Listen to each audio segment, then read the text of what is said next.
টক দইয়ের পানি দিয়ে নরম তুলতুলে পারফেক্ট নান রুটির রেসিপি আপনারা স্ক্রিনেই দেখতে পাচ্ছেন।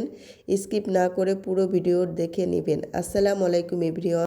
কুসুম গরম টক দইয়ের পানির মধ্যে দিয়ে দিলাম 1 চামচ ইস্ট আর দিয়ে দিলাম 2 চামচের বেশি স্বাদ বাড়ানোর জন্য গুঁড়ো দুধ, দিয়ে দিব 1 চামচ তেল আর পরিমাণ মতো লবণ, 1 চামচ চিনি আর একটা ডিম ভালো করে ফেটিয়ে 2 কাপ ময়দা দিয়ে এই মিশ্রণের সাহায্যে মিশিয়ে নিব। আর হাত দিয়ে আপনারা ভালো করে এই সময়টা মথে নেবেন।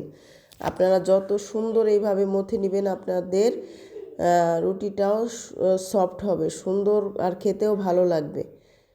ভালো করে এইভাবে মথে নেবেন। 1-1.5 মিনিট পর্যন্ত আমি মথে নিয়েছি। আর দেখেন আমার বেটারটা এইভাবে নরম থাকবে। স্কিনেই আপনারা দেখতে পাচ্ছেন। আর উপর দিয়ে তেল মাখিয়ে আমি এখন ঢাকনা দিয়ে ঢেকে রেস্টে রেখে দেব 2 ঘন্টা। আর এটাকে গরম স্থানে রাখার চেষ্টা করবেন। এখন আমার কড়াইটা গরম ছিল, তার জন্য আমি এইভাবে গরম স্থানে রেখেছি। আর দেখেন ভুলে আমার এই বাটিটা ভরে আমার পড়ে গেছিলো, আমি দেখাইতে পারিনি।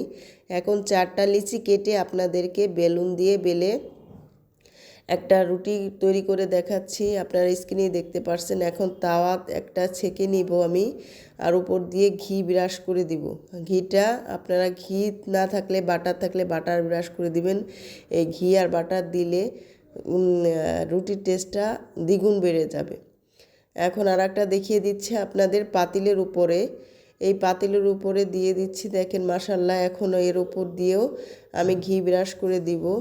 দেখেন মাশাল্লাহ কত সুন্দর আমার এই পাতিলের উপর পারফেক্ট নরম তুলতুলে এই নান রুটি তৈরি হয়েছে।